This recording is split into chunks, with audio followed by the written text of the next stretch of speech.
Hello students, कैसे हो। मैं सी अमिताभ मुखर्जी आपको वेलकम करता हूं मेरे channel guidance Sirapur the world of commerce में। आज से हम लोग स्टार्ट करेंगे सेशन 2026-27 का जर्नी अकाउंटेंसी का फॉर क्लास 12। बाबू, क्लास 12 का अकाउंट्स बहुत कंसेप्चुअल है और थोड़ा सा वास्ट है। ठीक है ना, मैं डरा नहीं रहा हूं, मैं आपको हकीकत बता रहा हूं।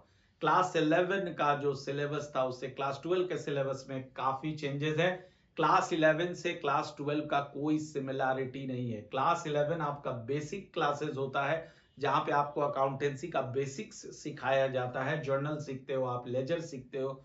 लेकिन क्लास 12 में आपको दो एक्ट्स के बारे में पढ़ाया जाता है, इंडियन पार्टनरशिप एक्ट और इंडियन कंपनीज एक्ट। ठीक है, तो सिलेबस तो लेंदी होना ही है। थोड़ा सा जो है ना, क्लास 11 से थोड़ा हल्का सा टफ जरूर होता है। इन द सेंस, देखो मैं एक सिंपल एग्जांपल से बताता हूं। आप जब क्लास 11 का कोई भी चैप्टर पढ़ रहे थे तो मुश्किल से आपको जो है ना 20 से 30 क्वेश्चन एक एक चैप्टर में मिल रहा था।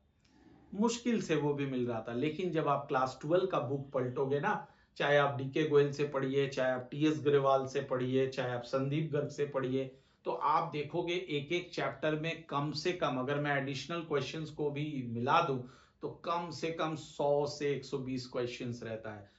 तो आप समझ लो कि कितना वास्ट है सिलेबस। थोड़ा सा वास्ट हो जाता है, नंबर ऑफ क्वेश्चंस आपको ना थोड़ा ज्यादा बनाना पड़ता है क्लास 12 में। ठीक है, थोड़ा सा ट्रिकी क्वेश्चंस रहेगा। और दूसरी बात है कि कंसेप्ट जिस बच्चे का क्लियर रहेगा वो आराम से 80 आउट ऑफ 80 इसमें स्कोर कर सकता है। बहुत इजी है, मैं बता रहा हूं आपको।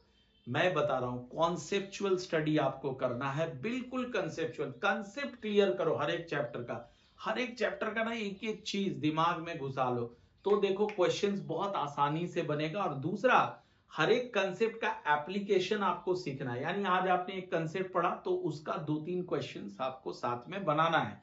तो फिर आप देखोगे कंसेप्ट बिल्कुल समझ में आ जाता है, समझ में आ जाएगा। कंसेप्ट ऐसा चीज है कि सिर्फ पढ़ लिया समझ लिया ऐसा नहीं। अकाउंटेंसी में कंसेप्ट अगर आप समझ गए तो उसका एप्लीकेशंस भी जरूरी होता है, उसका क्वेश्चंस भी आपको बनाना पड़ता है। तो चलिए स्टार्ट करता हूं। सबसे पहले मैं आपको बताऊंगा आज का सिलेबस, आई मीन अकाउंटेंसी का सिलेबस, कि हम लोग अकाउंटेंसी में कौन कौन सा चैप्टर पढ़ने वाले हैं। तो बाबू, जैसा कि मैंने बताया कि अकाउंटेंसी में दो एक्ट पढ़ाया जाएगा। एक आपको पढ़ाया जाएगा Indian partnership act 2000, sorry, Indian partnership act 1932। और दूसरा दूसरा इंडियन कंपनीज एक्ट 2013। ये दो एक्ट्स आप पढ़ेंगे। अब देखो, इस एक्ट के तहत कौन कौन सा चैप्टर तुम्हें पढ़ाया जाएगा। सबसे पहला चैप्टर जो हमारा आएगा वो है फंडामेंटल्स ऑफ पार्टनरशिप। ठीक है मुन्ना, सबसे पहला चैप्टर होगा फंडामेंटल्स ऑफ पार्टनरशिप। दूसरे चैप्टर में आता हूं। दूसरा चैप्टर है change in profit sharing ratio. Change in profit sharing ratio. Third number पे आता है admission of A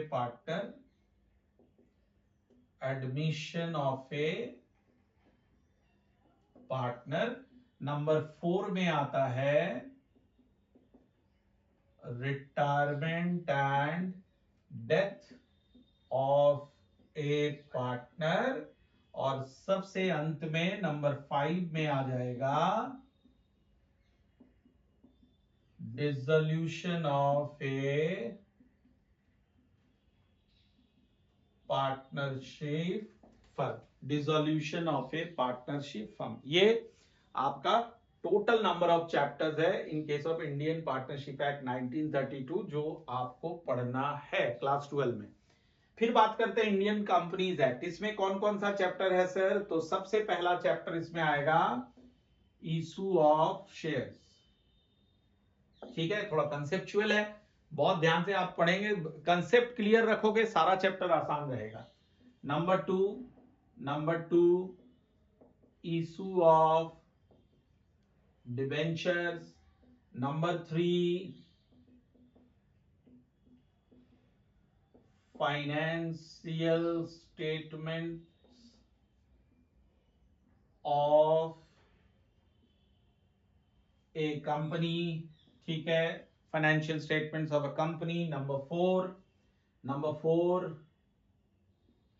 comparative balance sheet and income statement, ठीक है। Number 5 common size balance sheet and income statement, ठीक है। और number 6 cash flow statement and number 7 will be ratio analysis.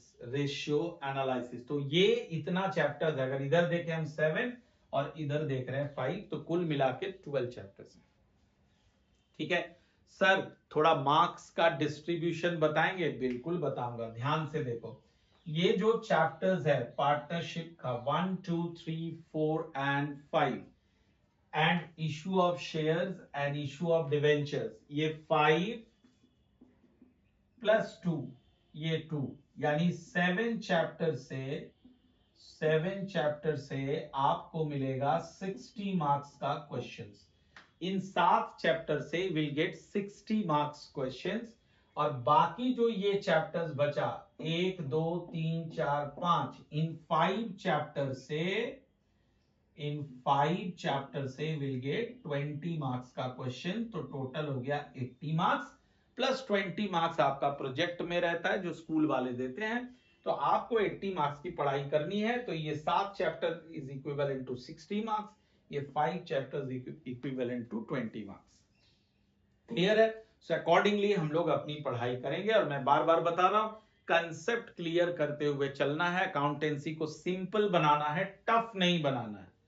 अगर concept clear है, अकाउंटेंसी से आसान आसान आसान सब्जेक्ट कुछ नहीं होता। क्लियर है? तो चल हम लोग स्टार्ट करते हैं। सबसे पहला chapter that is fundamentals of partnership. Fundamentals of partnership में जो सबसे पहला चीज हमें पढ़ना है वो पढ़ना है अबाउट पार्टनरशिप, कि पार्टनरशिप हम किसे कहते हैं। बाबू लोग बहुत अच्छे से समझना, ठीक है। देखो पार्टनरशिप का डेफिनेशन क्या होता है, तो हम जहां तहां से उसका डेफिनेशन नहीं पढ़ते हैं। पार्टनरशिप का डेफिनेशन हमें पढ़ना होता है, कहां पे लिखा हुआ है ये, इंडियन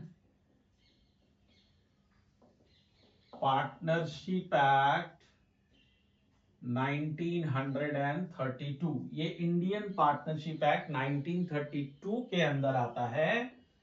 सेक्शन 4 में इसका डेफिनेशन लिखा गया। क्या है डेफिनेशन? ध्यान से देखो। It is an association of 2 or more persons who have agreed to share the profits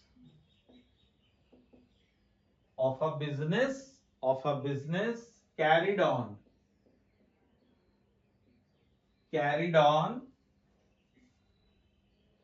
by all or any one of them acting for all। तो भैया ये हमारा डेफिनेशन है एज पर सेक्शन 4। तो थोड़ा सा ध्यान देना, मैं समझा रहा हूं। डेफिनेशन देखो कितना आसान है। कहता है कि पार्टनरशिप जो है it is an association of 2 or more person, या तो 2 लोग होंगे या 2 से अधिक होंगे, मतलब मिनिमम 2 होना चाहिए। 2 या 2 से अधिक लोगों का एसोसिएशन होता है। किस बात का एसोसिएशन? क्या सब कोई मिलकर के फुटबॉल खेल रहा है? नहीं, सबको क्या करना है, साथ में बिजनेस करना है, ठीक है। बिजनेस करना है। सर बिजनेस क्या होता है? बिजनेस मतलब होता है जिसका मेन मोटिव है टू अर्न प्रॉफिट। ये लोग कोई एनजीओ नहीं चलाएंगे, ये क्या करेंगे, बिजनेस चलाएंगे, ठीक है। अब इस बिजनेस से जो भी प्रॉफिट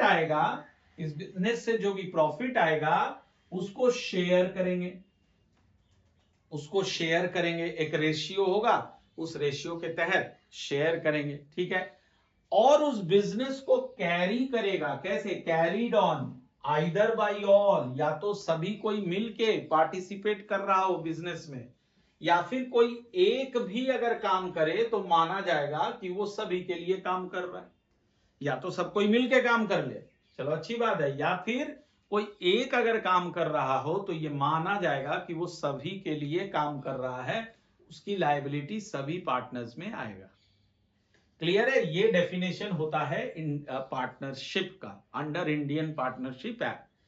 अब इस डेफिनेशन से हम लोग निचोड़ के निकालेंगे इसका कैरेक्टरिस्टिक्स, पार्टनरशिप का कैरेक्टरिस्टिक्स क्या होता है। तो आओ देखते हैं, देखो कितना आसान है। कैरेक्टरिस्टिक्स, ठीक है, 5 कैरेक्टरिस्टिक्स है। तो सबसे पहला यहां से हमने निकाला कि एटलीस्ट 2 पर्सन होने चाहिए, कम से कम 2 लोग होने चाहिए। Number two there must be an agreement होना चाहिए, ठीक है ना। सबके बीच में क्या होना चाहिए? एग्रीमेंट होना चाहिए, एक समझौता होना चाहिए। किस बात का कि चलो हम लोग मिलकर के क्या करेंगे? एक बिजनेस करेंगे, हम लोग मिलकर के एक बिजनेस करेंगे, और क्या करेंगे? इस बिजनेस का जो प्रॉफिट होगा या लॉस होगा उसको क्या करेंगे? हम लोग शेयर करेंगे। उस बिजनेस का जो प्रॉफिट होगा या लॉस होगा उसको आपस में हम लोग डिवाइड कर देंगे, शेयर कर देंगे, ठीक है। और 5th नंबर में ये जो बिजनेस होगा, ये जो बिजनेस है, इसको कैरिड ऑन करेंगे आइदर बाय ऑल, यार सब कोई मिलके मैनेजमेंट में पार्टिसिपेट करेंगे, सब कोई मिलके काम करेंगे, या फिर any one of them acting for all, या फिर कोई एक व्यक्ति काम करेगा सभी के लिए, ठीक है। चलो एक बार रिवाइज करते हैं। सबसे पहले हमने पढ़ा पार्टनरशिप का सबसे इंपॉर्टेंट पार्ट है कि ये इंडियन पार्टनरशिप एक्ट 1932 के अंदर आता है। इसका डेफिनेशन सेक्शन 4 में दिया गया है। क्या कहता है इसका definition? It is an association of 2 और मोर पर्सन, 2 या 2 से अधिक लोगों का एसोसिएशन होता है। किस बात का एसोसिएशन होता है? बिजनेस करने के लिए ये लोग सामने आते हैं, और इस बिजनेस का जो भी प्रॉफिट होता है वो आपस में शेयर कर लेते हैं। और ये बिजनेस कैसा होता है? It may be carried on by all, या तो सब कोई मिलके रन करेगा बिजनेस को, या फिर कोई एक आदमी करेगा सभी के लिए। अब इसी डेफिनेशन में छुपा होता है फीचर्स ऑफ पार्टनरशिप, यानी कैरेक्टरिस्टिक्स ऑफ पार्टनरशिप। तो ये रहा कैरेक्टरिस्टिक्स, 5 कैरेक्टरिस्टिक्स है, इसको दिमाग में रखना है। सबसे पहला एटलीस्ट 2 पर्संस, कम से कम 2 लोग होने चाहिए। दूसरा there must be an agreement, इन सब के बीच में एक एग्रीमेंट होना चाहिए, समझौता जिसे कहते हैं। अब ये एग्रीमेंट किससे रिलेटेड होना चाहिए? बिजनेस से रिलेटेड होना चाहिए। बिजनेस से जो भी प्रॉफिट या लॉस आएगा उसको आपस में बांट लेना पड़ेगा। और सबसे अंत में लिखा है कि बिजनेस या तो सब कोई मिलकर रन करेगा, या फिर सब कोई एक काम करेगा, तो मान लिया जाएगा कि वो सभी के लिए काम कर रहा है।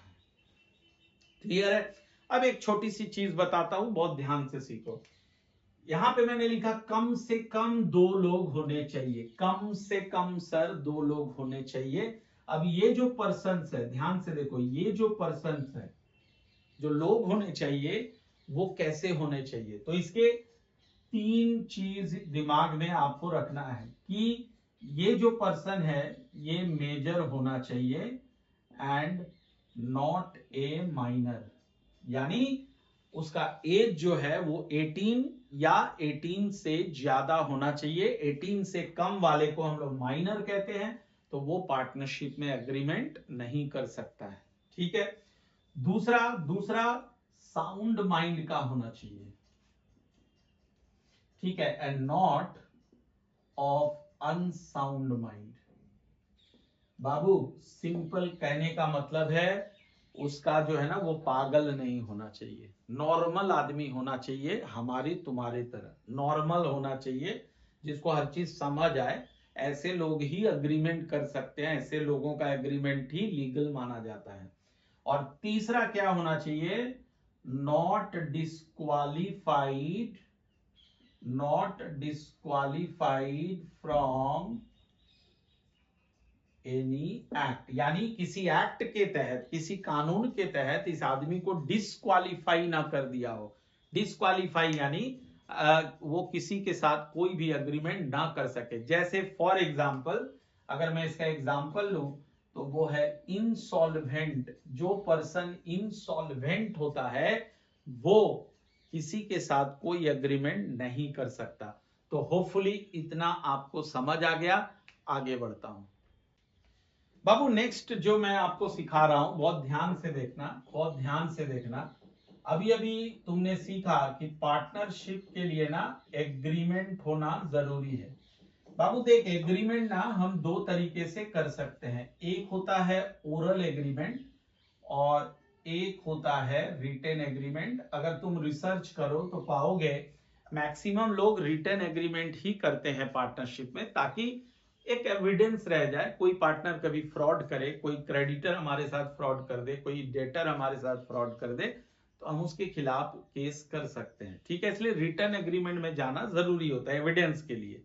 तो सवाल है कि सर अगर रिटन एग्रीमेंट होता है तो इसे क्या कहते हैं? इसे हम कहते हैं पार्टनरशिप डीड कहते हैं। इसे कहते हैं पार्टनरशिप डीड, याद रखना। ठीक है, तो सर क्या इंडियन पार्टनरशिप में ओरल एग्रीमेंट अलाउड है? The answer is yes, oral agreement is also allowed. कोई चाहे, अगर मान लो तुम्हारे किसी फ्रेंड के साथ बहुत अच्छा रिलेशन हो, तुम उसको पूरा रिलाई करते हो, तुम्हारा फेथ है उस पर, तो तुम आराम से उसके साथ ओरल एग्रीमेंट भी कर सकते हो। लेकिन इसकी कुछ कमियां हैं, लिमिटेशंस है, जो हम लोग आगे डिस्कस करेंगे। फिलहाल देखते हैं कि ये जो पार्टनरशिप डीड हो गया, जिसे हम रिटन एग्रीमेंट कहते हैं, इसके कंटेंट्स क्या क्या होते हैं। ठीक है, यानी पार्टनरशिप डीड के अंदर क्या क्या लिखा होना चाहिए। बच्चों, हम उसमें 500, 600, हजारों चीज डाल सकते हैं, लेकिन तुम्हारे लेवल में, क्लास 12 के लेवल में, तुम्हें केवल 8 चीज की जानकारी होनी चाहिए कि पार्टनरशिप डीड में क्या क्या होना चाहिए। तो मैं एक एक करके बता रहा हूं, उसको दिमाग में रखना। सबसे पहला चीज होना चाहिए, सबसे पहला चीज होना चाहिए name of the firm and it's address. ठीक है, फर्म का नाम और उसका एड्रेस, ये सबसे पहले होना चाहिए। दूसरा, name of the partners and their address. Partners का नाम और उनका एड्रेस, ये भी होना चाहिए। देखो कितना आसान है। तीसरा क्या होना चाहिए? Capital contributed by the partners. किस पार्टनर ने कितना कैपिटल कंट्रीब्यूट किया है, वो भी होना चाहिए। ठीक है। Number 4, rate of interest on such capital. और जो पार्टनर कैपिटल कंट्रीब्यूट कर रहा है, उस कैपिटल पे फर्म उसको कितना इंटरेस्ट देगा, उसका रेट भी, रेट यानी उसका परसेंटेज भी डीड में होना चाहिए। क्लियर है। Number 5, rate of interest on drawings. ठीक है, अगर कोई पार्टनर पर्सनल यूज के लिए पैसा निकाल लेता है फर्म से, तो उसको ड्रॉइंग्स कहते हैं। 11 से पढ़ते आ रहे हो। तो फर्म क्या करती है ना, ऐसे केस में उससे इंटरेस्ट लेती है, और उसका जो रेट होता है वो भी डीड में गिवन रहता है। That is also given under the deed. ठीक है। नंबर 6, salary payable, salary payable to a partner. किस पार्टनर को कितना सैलरी मिलना चाहिए, वो भी डीड में गिवन रहता है, वो भी डीड में दिया हुआ रहता है। ठीक है। नंबर 7, commission, commission payable to a partner. अगर फर्म किसी पार्टनर को कमीशन देना चाहती है, उनको इंसेंटिव देना चाहती है, तो वो भी डीड में मेंशन करना पड़ेगा, तभी आप दे पाओगे, नहीं तो नहीं दे पाओगे। और सबसे अंत में मैंने कहा था आपसे 8 होता है, उसको दिमाग में रखोगे, सबसे अंत में आता है प्रॉफिट शेयरिंग रेशियो, यानी जो प्रॉफिट आएगा पार्टनरशिप फर्म का, उसको किस रेशियो में हम पार्टनर्स में डिवाइड करेंगे। तो 8 क्या क्या चीज हो गया। सबसे पहला हो गया फर्म का नाम और उसका पता, name of the partners and their address, capital contributed by the partners, rate of interest on such capital, rate of interest on drawings, salary payable to a partner, commission payable to a partner, और सबसे अंत में हो गया profit sharing ratio. Hopefully this is clear. Yes sir, बिल्कुल clear है, बहुत आसान है। अब क्या सीखना है तुमको कि मान लो सपोज करो अगर ओरल एग्रीमेंट हो, लेट अस से the partners have done a oral agreement, तो इंडियन पार्टनरशिप एक्ट का क्या क्या रूल है। तो इसको हम लोग कहते हैं, इसको बच्चों हम लोग कहेंगे rules in the absence of partnership deed, rules in the absence of partnership deed. मान लो पार्टनरशिप डीड ना रहे, तो इसका मतलब कौन सा एग्रीमेंट था, ओरल एग्रीमेंट था। अरे भाई डीड नहीं है, रिटन एग्रीमेंट नहीं है, तो फिर कौन सा एग्रीमेंट है, ओरल एग्रीमेंट। तो ऐसे केस में क्या क्या रूल्स है अकॉर्डिंग टू कौन से एक्ट के तहत, इंडियन पार्टनरशिप एक्ट 1932। तो सबसे पहला रूल है नो इंटरेस्ट ऑन कैपिटल, यानी पार्टनर्स कितना भी कैपिटल डाल दे, उनको इंटरेस्ट उस पर नहीं दिया जाएगा। नंबर 2, नो इंटरेस्ट ऑन ड्रॉइंग्स। ठीक है, इसका मतलब कि पार्टनर्स अगर पैसा निकाल रहा है फर्म से, तो फर्म उससे इंटरेस्ट नहीं चार्ज करेगी। देखो क्लियर है, ठीक है। तीसरा, नो सैलरी। ठीक है, फर्म पार्टनर्स को सैलरी नहीं दे सकता है, डीड रहेगा तभी दे सकता है, यहां पे मेंशन करना पड़ता है salary payable to a partner deed में। और अगर डीड नहीं है तो आप पार्टनर्स को सैलरी नहीं दे सकते हो। सिमिलरली आप पार्टनर को कमीशन भी नहीं दे सकते हो, नो कमीशन एज वेल। और सबसे अंत में नंबर 5, ये जो प्रॉफिट रहेगा या फिर लॉस रहेगा, इसको बांटना पड़ेगा पार्टनर्स में। कैसे? इक्वली। अगर डीड नहीं रहेगा तो आप पार्टनर्स में उसको इक्वली डिस्ट्रीब्यूट कर दोगे। Hopefully this is absolutely clear. Yes sir, बिल्कुल क्लियर है, अंडरस्टैंड। अब मैं आपको एक छोटी सी बात बताता हूं, कंसेप्चुअल चीज है, इसको दिमाग में रखोगे, ध्यान दे रहा सब कोई, ध्यान दो बाबू, ध्यान दो। Nature of partnership firm, nature of partnership firm. जब आप एक फर्म बना लोगे ना, एक पार्टनरशिप फर्म बना लोगे, 2-4 आदमी मिल करके आप एग्रीमेंट कर लोगे, एक फर्म बना लोगे, एक बिजनेस करोगे, तो उसका नेचर क्या होता है, ये बहुत कंसेप्चुअल है, ध्यान से समझना।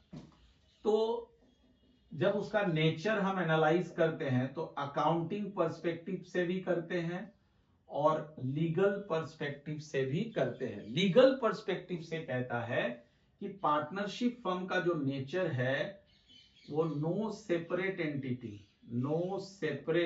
एंटिटी, मतलब कि जो पार्टनर्स का पहचान है, the identification of the partners are the same as the identification of the firm. ठीक है, अगर पार्टनर के कंधे में कोई लायबिलिटी है, ऐसे समझो अगर फर्म की कोई लायबिलिटी है, तो वो फर्म की अपनी नहीं है, वो पार्टनर की लायबिलिटी है। समझ गए? अगर फर्म ने आईसीआईसीआई बैंक से लोन लिया है, तो ऐसा नहीं कि पार्टनर उससे पीछे हट जाएगा कि हमने तो नहीं लिया, फर्म ने लिया, जो कंपनी के केस में होता है। तो अगर फर्म ने लोन लिया है तो वो लायबिलिटी पार्टनर का खुद का है, इंडिविजुअल लायबिलिटी है एज पर लीगल पर्सपेक्टिव। लेकिन अगर अकाउंटिंग पर्सपेक्टिव से हम देखें, जो कि हमारा मेन कंसर्न है, हम अकाउंटेंट हैं, हम अकाउंटिंग पर्सपेक्टिव को दिमाग में रखेंगे। पार्टनरशिप फर्म का कहता है क्या है, सेपरेट एंटिटी। पार्टनरशिप फर्म का क्या होगा? सेपरेट एंटिटी, यानी फर्म और पार्टनर्स दोनों अलग अलग होंगे। एज एन अकाउंटेंट हमें जो जर्नल एंट्रीज करना है, बुक्स ऑफ अकाउंट्स मेंटेन करना है, वो फर्म का करना है, ना कि पार्टनर्स का करना है। हमें फोकस करना है ट्रांजैक्शंस ऑफ द फर्म में, ना कि ट्रांजैक्शंस ऑफ द पार्टनर्स में। इस बात को आप दिमाग में रखेंगे। क्लियर है? अब चलता हूं अगले टॉपिक में। बच्चों अब देखो ध्यान से, अब जो हम लोग पढ़ेंगे वो है importance of partnership deed. Partnership deed का क्या इंपॉर्टेंस होता है, ध्यान से देखना। सबसे पहला होता है it regulates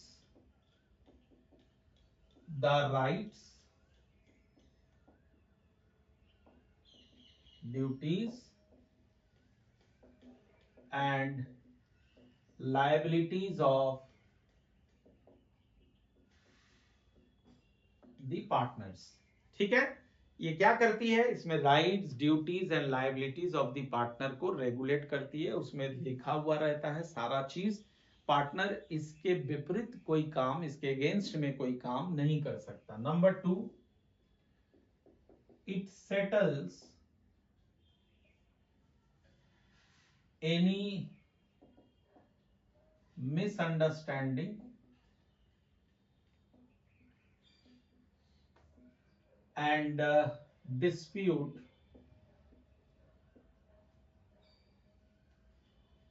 among the partners। बाबू अगर हर चीज तुम्हारा कहीं लिखा हुआ हो ना, तो मिसअंडरस्टैंडिंग का सवाल ही नहीं है ना? और ना ही आपके बीच में कोई डिस्प्यूट होगा। सब चीज तो उसमें लिखा हुआ है डीड में, और आप जो बिजनेस करेंगे अकॉर्डिंग दैट डीड करेंगे। और क्या इंपॉर्टेंस है पार्टनरशिप डीड का? मैं बार बार बताया, शुरू में भी आपको बताया, it acts as an evidence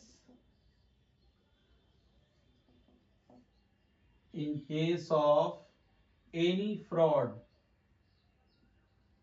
committed by any partner or any third party। ठीक है, तो ये एक एविडेंस की तरह फंक्शन करता है। जब भी कोई डिस्प्यूट होता है, कोई फ्रॉड होता है, तो ये एक एविडेंस की तरह फंक्शन करता है। तो क्या क्या इंपॉर्टेंस हो गया? सबसे पहले तो ये rights, duties and liabilities of the partners को बताती है। दूसरा, कोई भी मिसअंडरस्टैंडिंग या डिस्प्यूट हो तो उसको सेटल करती है। और तीसरा, ये एक एविडेंस की तरह बिहेव करती है। तो ये सब की टर्म्स आपको याद रखना होगा। सबसे पहला इधर कर दिया एविडेंस, मिसअंडरस्टैंडिंग एंड डिस्प्यूट को ये सेटल करती है।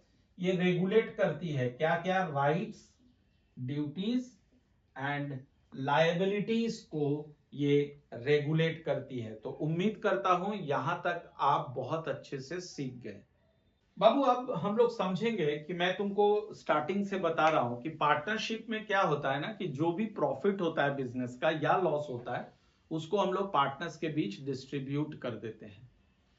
और उस प्रॉफिट को जिसे आप डिस्ट्रीब्यूट करते हो, उसे हम लोग इस चैप्टर में बोलेंगे नेट डिविजिबल प्रॉफिट, शॉर्ट में कहेंगे एनडीपी। तो जब भी मैं एनडीपी टर्म यूज करूंगा तो तुम समझ लेना कि मैं क्या कहना चाह रहा हूं, net divisible profit.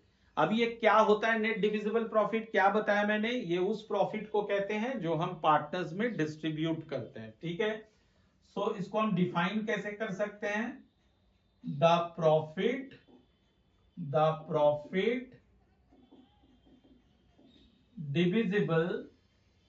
divisible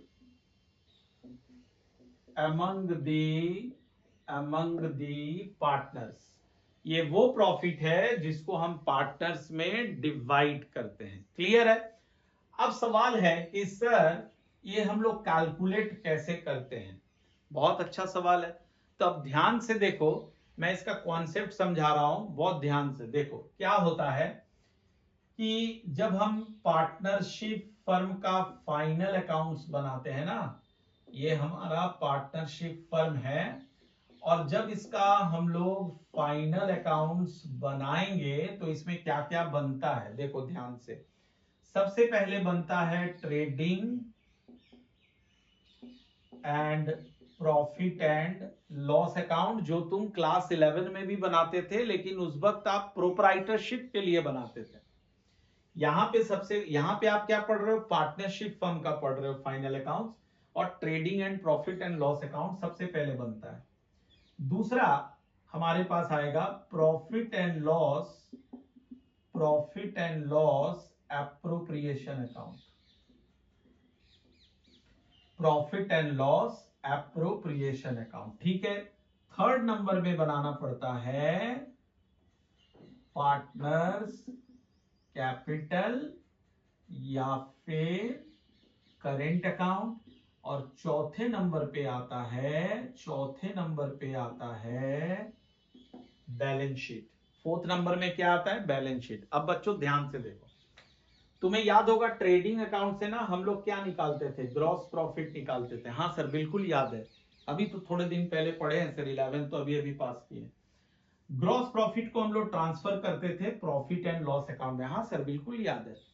profit and loss account से हम लोग क्या निकालते थे, नेट प्रॉफिट। यहां भी प्रॉफिट एंड लॉस अकाउंट से नेट प्रॉफिट निकालना है, और इस नेट प्रॉफिट को ट्रांसफर करना है profit and loss appropriation account में। ये सारा चीज जो है ना एक दूसरे से कनेक्टेड है। तो जैसे ही तुम नेट प्रॉफिट को पीएनएल एप्रोप्रिएशन में ट्रांसफर करोगे, अब बनाओगे पीएनएल एप्रोप्रिएशन अकाउंट, और यहां से हम लोग निकालते हैं एनडीपी। ये रहा नेट डिविजिबल प्रॉफिट। तो नेट डिविजिबल प्रॉफिट निकालने के लिए हमें क्या बनाना पड़ेगा, profit and loss appropriation account. Clear है, ये सब बिल्कुल क्लियर है। अब इस एनडीपी को हम ट्रांसफर करते हैं पार्टनर्स कैपिटल या करेंट अकाउंट में, ठीक है ना। देखो एक दूसरे से सब कनेक्टेड है। अब यहां से जो बैलेंस आएगा, हाँ सर समझ गए, यहां से जो बैलेंस आएगा सर, उसको तो आप बता ही दिए, कहां ट्रांसफर करोगे, बैलेंस शीट में ट्रांसफर करोगे। बाप रे सर इतना कुछ बनाना पड़ेगा सर, पर तो मैं आपको एक खुशखबरी दूं, बिल्कुल नहीं। आपके लिए क्या करेगी, जो क्वेश्चन है वो ट्रेडिंग एंड पीएल बना के नेट प्रॉफिट निकाल के दे देगी। आपको बनाना है, इस चैप्टर में फोकस करना है profit and loss appropriation account और केवल पार्टनर्स कैपिटल अकाउंट। ये दो चीज आपको सीखना है, और बहुत अच्छे से सीखना है, सिंपल तरीके से सीखना है, विद फुल कॉन्सेप्ट सीखना है। क्लियर है। तो आज के क्लास में इतना ही मैं बताऊंगा। नेक्स्ट क्लास से मैं आपको सिखाऊंगा profit and loss appropriation account, capital account कैसे बनाया जाता है, इसके क्वेश्चंस कैसे सॉल्व किए जाते हैं। बहुत इंपॉर्टेंट क्लास होगा। I think you will not miss that class, ठीक है। और मैं एक चीज और बता दूं कि मैं वीकली 2 क्लासेस लूंगा अकाउंटेंसी का, 2 क्लासेस आपको दूंगा इकोनॉमिक्स का। तो होपफुली आप सारे क्लासेस को अटेंड करोगे। तो मैं आपको ये भी बता दूंगा किस किस दिन अकाउंटेंसी का क्लास आएगा, किस किस दिन इकोनॉमिक्स का क्लास आएगा। तो most probably Wednesday and Friday ये हमारे लिए होगा अकाउंटेंसी का, और इकोनॉमिक्स का थर्सडे या सैटरडे। भी फाइनल नहीं किया हूं, बट कल तक मैं आपको फाइनल इसका बता दूंगा। ठीक है, चलिए मिलते हैं अगले क्लास में, और तब तक के लिए टाटा।